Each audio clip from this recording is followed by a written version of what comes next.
উদ্বোধনের প্রস্তুতি দীঘার জগন্নাথ ধামে। আর কয়েকদিন পরই জগন্নাথ মন্দিরের উদ্বোধন। অক্ষয় তৃতীয়ায় দীঘায় জগন্নাথ মন্দিরের উদ্বোধন করবেন মুখ্যমন্ত্রী। কথা বলবো পঙ্কজের সঙ্গে। পঙ্কজ, এই মুহূর্তে প্রস্তুতি ঠিক কোন পর্যায়ে? একেবারে মিমি দেখো, আর কয়েকদিন বাকি আছে, তার মধ্যে কিন্তু একেবারে প্রস্তুতি তুঙ্গে। ইতিমধ্যে প্রায় কাজ সমাপ্তির মুখে। গতকাল এসছিলেন রাজ্যের যেখানে বিদ্যুৎ মন্ত্রী অরূপ বিশ্বাস, তারপরেই কিন্তু যেখানে বিদ্যুৎ মন্ত্রী আসার পরেই কিন্তু দেখা গেল যে মন্দিরের পুরো কাজ প্রায় সম্পূর্ণ মাথায়। একেবারে যেখানে নিউজ 18 বাংলার এক্সক্লুসিভ ছবি, যেখানে গর্ভগৃহ এবং লাল মন্দির এবং যে প্রবেশদ্বার সমেত একেবারে হাতে পেল নিউজ 18 বাংলা। সেক্ষেত্রে সেই ছবি দেখার মধ্যে যেখানে সুন্দর অপূর্ব দৃশ্য, একেবারে সৈকত সরণি দীঘায়, আর হাতে মাত্র কয়েকদিন বাকি, তার মধ্যেই প্রস্তুতি একেবারে তুঙ্গে দীঘার জগন্নাথ ধাম। ধন্যবাদ পঙ্কজ। নামখানার দেবনগরে মাটির রাস্তা সংস্কারের দাবি, ঢালাই রাস্তার দাবিতে দেবনগর উত্তরপাড়াবাসী। সব রাস্তা সংস্কার হলেও গ্রামের একটি রাস্তা এখনো মাটির, এবং এই মাটির রাস্তার উপর নির্ভরশীল 250টি পরিবার। বর্ষাকালে গ্রামবাসীদের চরম দুর্ভোগের অভিযোগ। কথা বলবো বিশ্বজিতের সঙ্গে। বিশ্বজিৎ, এই একটা মাত্র রাস্তা এখনো সংস্কার করা হলো না, কি বলছে প্রশাসন? হ্যাঁ দেখো, বারে বারে কিন্তু প্রতিশ্রুতি মিলেছে। এবারেও আমরা যখন প্রশাসনের সঙ্গে কথা বলেছিলাম, একই রকম ভাবে কিন্তু প্রতিশ্রুতি মিলেছে যে সুন্দরবন উন্নয়ন দপ্তর থেকে কিন্তু রাস্তাটা ইটের করা হবে। কিন্তু এখন পর্যন্ত গ্রামবাসীদের যেটা অভিযোগ, বারে বারে প্রশাসনের কাছে জানানো হয়েছে, কারণ বর্ষাকাল এলে এই মানে গ্রামবাসীদের চরম দুর্ভোগে পড়তে হয়, এবং সেই কারণে বারে বারে তারা প্রশাসনের দ্বারস্থ হয়েছে, কিন্তু কোনো রকম কাজ হয়নি। অথচ দেবনগর এলাকার আশেপাশে রাস্তা হয়ে গেলেও, ঢালাই রাস্তা হয়ে গিয়েছে, কিন্তু তাদের এই রাস্তাটা কেন হচ্ছে না, সেই উত্তর খুঁজছে দেবনগরের এই উত্তর পাড়ার বাসিন্দারা। ধন্যবাদ বিশ্বজিৎ। আমি এখানে এসেছি 20 বছর। আচ্ছা, এই 20 বছরে এই মাটির রাস্তাই আছে। তার আগে আছে, এখনো আছে। কতটা সমস্যা হয়? সমস্যা বলতে এই যে ধরো জল আনতে গেলে, বাচ্চা কাচ্চা স্কুল গেলে, অসুখ বিসুখ হলে, বা কোথাও কোনো বিপদ আপদ হলে ছুটে যাব, যে এই কাদা হরে বর্ষাকালে বড় কষ্ট সমস্যা। গোটে রুগী হলে নিয়ে কোলে করে দলাই করে নিয়ে ছুটতে হয়। দেশ দুনিয়া সবার রাস্তা সব ধারে ভালো, আমাদের এই রাস্তাটাই কি হয়েছে বলতে পারবো না। মাননীয় মন্ত্রী, আপনারা জানেন, সুন্দরবন বিষয়ক দপ্তরের সম্মানীয় বঙ্কিমচন্দ্র হাজরা মহোদয় তার অলরেডি তিনি আমাদের ব্লককে নির্দেশ দিয়েছিলেন, যেখানে যা মাটির রাস্তা কিংবা কোথাও কোনো যদি অসুবিধা থাকে, এবং তিনি নিজেও পর্যবেক্ষণ করেছেন বিভিন্ন জায়গায়। সেখানে পর্যবেক্ষণ করে আমার যতদূর মনে হয় যে ওই রাস্তাটা অলরেডি সুন্দরবন বিভাগীয় দপ্তরের কাছে মাননীয় মন্ত্রীর মারফত এবং মাননীয় মন্ত্রীর হাতে দেওয়া হয়েছে। আশা করছি খুব দ্রুততার সঙ্গে কাজটা শুরু হবে। ফের অরূপ চক্রবর্তীর মন্তব্যে বিতর্ক। বাঁকুড়ার সাংসদের নিশানায় পঞ্চায়েত সদস্যরা। দলের কাজ না করলে পদ ছাড়ুন, বার্তা সাংসদের। ভোটে জেতায় জোড়াফুল চিহ্ন, মন্তব্য সাংসদের। তৃণমূল অঞ্চল সভাপতিদেরও বহিষ্কারের হুঁশিয়ারি সাংসদ অরূপ চক্রবর্তী। সভাপতি পদে অন্য নেতাকে বসানোর হুমকি। পঞ্চায়েতে যারা গেছে তারা ভাবছে আমি পঞ্চায়েতটা চালালেই হবে, আমার পার্টির দিকে মুখ না ঘুরালে হবে। এই জিনিস কিন্তু চলবে না। আপনার স্বামীকে দিয়ে যদি ভাবেন আমি ঠিকাদারিগুলোকে নিয়ে আমি করে নেব, আমরা তাকে বেশি দিন প্রধান হিসাবে রাখতে পারবো না। শুনে রাখুন, পঞ্চায়েত সমিতিতে যারা আছেন তারা যদি দলীয় কাজে নিয়োজিত না হন, তারা যদি বুথ কর্মীর সঙ্গে সঙ্গ না দেন, তাদেরও কিন্তু বেশি দিন থাকার অধিকার থাকবে না। এতদিন হেলাফেলা যা চলেছে, এখন কিন্তু তা চলতে দেওয়া যাবে না। মঞ্চ থেকে এই হুঁশিয়ারি দিলেন। এরপর মঞ্চ থেকে নেমে কি বললেন অরূপ চক্রবর্তী, শুনুন। পঞ্চায়েতের প্রধানের কাজ হচ্ছে দলটাকে দেখা, বুথটাকে দেখা। আমি প্রধান কিছু জানি না, আমার স্বামী দেখবে নো, তুমি প্রধান তোমাকে করতে বুথে যেতে হবে। অঞ্চল নেতৃত্বকে বলেছি, ভাই যাদের দায়িত্ব আছে কাজ করুন, যদি না পারেন ছেড়ে দিন, আমরা নতুন লোক নিয়োগ করবো।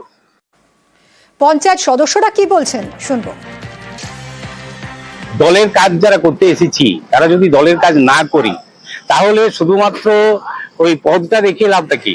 উনি সেই কথাটাই বলতে চেয়েছেন, অন্য কিছু না। হতে পারে কোনো কোনো জায়গায় কিছু ত্রুটি বিচ্ছুতি হতে পারে। পঞ্চায়েতের সাথে যদি আমাদের দলের সংযোগ না থাকে, তাহলে তো আমরা উন্নয়নটা নিয়ে যেতে পারবো, উন্নয়নটা করতে পারবো না। আমাদের যে দিশা, এটা বারে বারে মনে করিয়ে দিতে হয়, অনেক সময় হয় তো, এটা সেই জন্য উনি কেবলমাত্র আমাদের মনে করিয়ে দিয়েছেন। কটাক্ষ করতে ছাড়েনি বিজেপি। তৃণমূলের সাংসদ ভাই আসলে ভেতরের কথাটা বলে ফেলেছেন। হঠাৎ সতর্কবার্তা করে এই টেন্ডারের কথা, কন্ট্রাক্টরের কথা আসছে মানে কি? তাহলে পরিষ্কার যে টেন্ডারের যে অর্থ, সেই অর্থের পেমেন্টের সময়, পেমেন্ট হওয়ার আগেই কন্ট্রাক্টরকে 25 থেকে 30% দিয়ে দিতে হয়। সেই ভাগটা কেমন হবে এর সতর্কীকরণ করেছে। সংস্কারের কাজে বন্ধ থাকবে বাংলা সিকিম লাইফলাইন NH10। আজ এবং কাল বন্ধ থাকবে বাংলা সিকিম লাইফলাইন।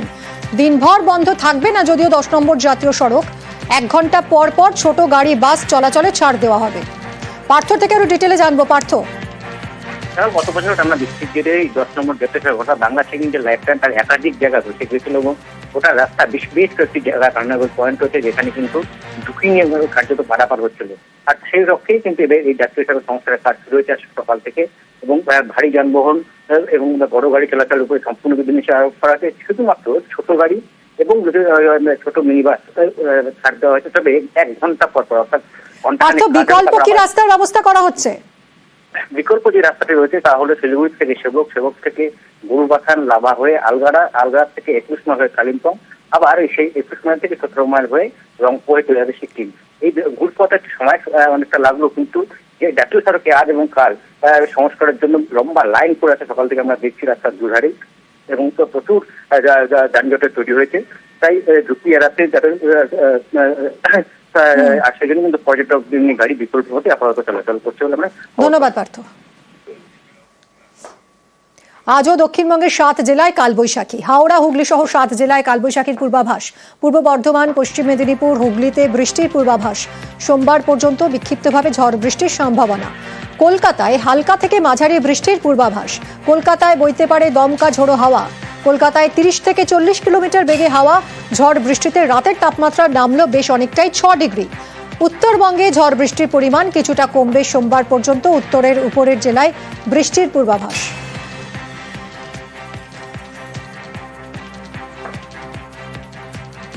রাতের পর সকালেও ঝড় বৃষ্টি। বাংলার জেলায় জেলায় সকালে ঝড় বৃষ্টি। বীরভূম, বাঁকুড়া, দুর্গাপুরে ঝড় বৃষ্টি। প্রবল বৃষ্টিতে জেলায় জেলায় নামছে পারদ। বালুরঘাটের পাশাপাশি বৃষ্টি শিলিগুড়িতেও।